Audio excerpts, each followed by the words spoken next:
이 날씨가 따뜻해지면서 나들이 계획 세우는 분들 최근에 많아졌는데요.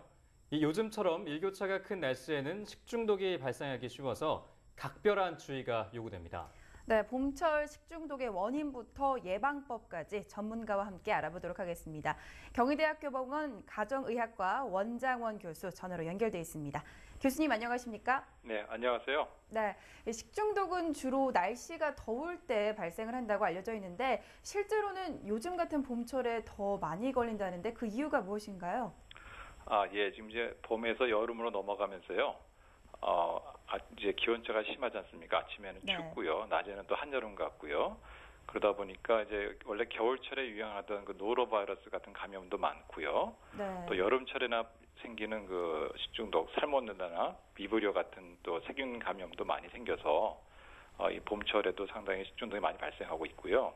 네. 또 이제 학교가 개학하면서 유치원이나 초등학교에서 봄에 소풍들 많이 가잖아요. 네. 그래서 이제 도시락 싸갖고 가는데 그게 낮에는 이제 더워지니까 그 우리가 이제 봄이니까 괜찮게 생각했지만 사실 낮에 많이 덥기 때문에 그 음식이 이제 부패해서 식중독에 걸리는 경우가 많이 있습니다. 네. 네, 그렇다면은 요즘에 날씨가 많이 따뜻해져서 최근 식중독으로 병원을 찾는 환자의 수는 얼마나 증가했나요? 예. 그 아주 최근 자료는 제가 찾지 못했는데요. 네. 그 최근 그러니까 작년까지 5년간 통계를 낸 걸 보니까요.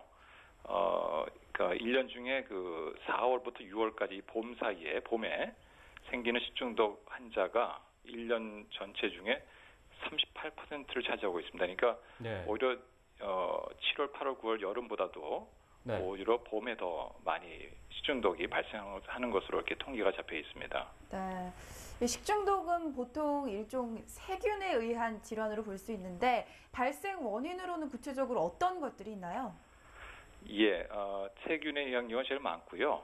아까 말씀드린 겨울철 설사병인 노로바이러스는 이제 바이러스고요. 네. 네. 또 어떤 경우는 이제 그 독성이 있는 나물 같은 걸 먹어서 생기는 경우도 이제 식중독이라고 부르긴 하는데요.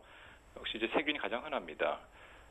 우선은 이제 육류, 돼지고기나 닭고기 같은 거에는 이제 살모넬라균이 감염될 수 있는데요. 네. 그리고 이제 육류를 잘 익혀 먹지 않은 경우에 또 이제 계란 껍질에도 이제 그 살모넬라균이 많이 있는데요. 계란 네. 껍질을 이제 생걸로 이제 쪽쪽 빨아 드시는 경우에 아니면 이제 계란 껍질을 만지고 나서 이제 음식을 이제 먹었을 때 살모넬라균에 감염될 수 있고요. 네.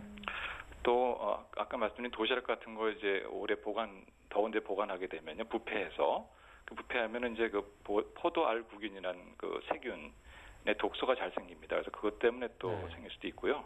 그 어패류 굴 같은 걸 익히지 않고 먹었을 때는 이제 노로바이러스 감염이 많이 되고요. 그래서 생선회 같은 거 좀 오염된 거 좀 오래된 걸 먹었을 때는 또 비브리오균에 감염될 수도 있겠습니다. 네.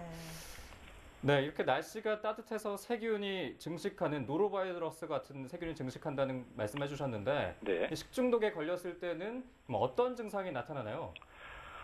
예. 그 여러 가지 이제 균이나 원인균에 따라 좀 다른데요. 네. 그 포도알구균이 만든 독소에 의해서 음식 부패에 생기는 그런 식중독의 경우는 음식 먹고 한 6시간 이내에 증상이 나타나겠고요. 네. 나머지 세균 같은 경우는 한 12시간에서 한 24시간 후에 이제 증상이 나타나게 되는데요. 증상은 대개 이제 토하고 설사하고 또 배가 아프고 이런 게 되게 나타나겠고요. 네. 어떤 경우는 심한 경우는 열이 날 수도 있습니다.